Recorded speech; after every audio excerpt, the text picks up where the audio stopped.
Yo soy Gaby y bienvenidos a La Comarca. En la cápsula anterior les compartí una pequeña estrofa sobre alguien de la que hablaremos el día de hoy. Es alguien de la que me emociona mucho hablarles. Es conocida como la 10ª musa y el Fénix de América.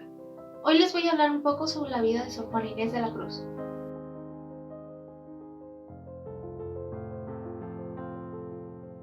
Mujer de letras, de ciencia, humanista con una percepción del mundo adelantada para su época y siempre con el deseo de tener más conocimiento, esa era Sor Juana, un personaje icónico que marcó el rumbo de nuestras letras y de nuestra sociedad, con sus obras literarias y sus labores humanísticas.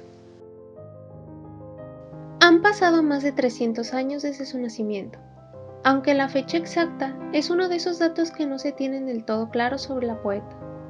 El año más mencionado es el de 1648. Otros dicen que 1651, pues se basan en el año en que se encuentra en una de las biografías más conocidas, la escrita por Diego Calleja.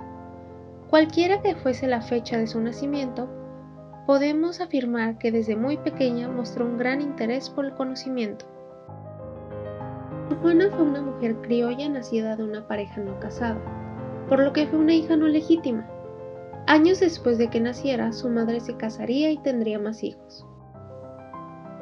En respuesta a Sor Filotea de la Cruz, una obra escrita por Sor Juana para contestar las recriminaciones de un obispo, cuenta algunas anécdotas, entre ellas cómo es que aprendió a leer. La madre de Sor Juana no sabía leer ni escribir, pero cuando vio los deseos de una pequeña Sor Juana, le permitió ir a aprender con una vieja conocida. Un poco de tiempo después, Sor Juana descubriría un lugar llamado universidad y pediría ir para poder adquirir más conocimiento, pero su deseo no podría ser cumplido, o al menos no del todo. Poco a poco el amor por el conocimiento fue guiando a Sor Juana a lugares llenos de libros, los cuales no fueron su única fuente de aprendizaje, pues ella entendió que el conocimiento puede encontrarse en la vida diaria, mientras se vive.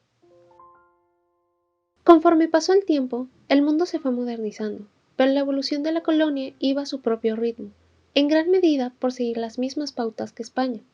Ese miedo a lo nuevo y al cambio hizo que hubiese un avance tardío para la sociedad. Sor Juana era claramente una mujer de letras, pero su amor por la ciencia siempre estuvo ahí.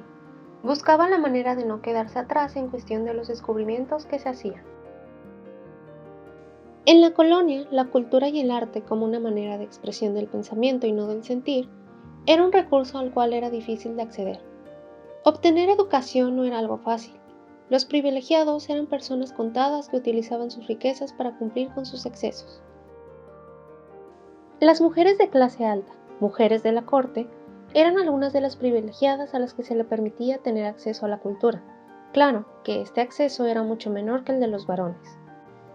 La corte era un escenario algo frívolo, pero al igual que la iglesia o la universidad, era un lugar que irradiaba por su estética y cultura, características que Sor Juana apreciaba. A pesar de las diferencias ideológicas que tenía con las personas que la rodeaban, Sor Juana sabía adaptarse a las situaciones y sabía tomar ventaja en su aparente desventaja. Ella se sentía a gusto con las mujeres de la corte. Con ellas podía compartir sus conocimientos y fue gracias a ellas que se fue corriendo la voz del talento que tenía Sor Juana, que aunque no tenía más de 17 años en ese tiempo, ya estaba encontrando oportunidades y espacios donde encontraría nuevo conocimiento.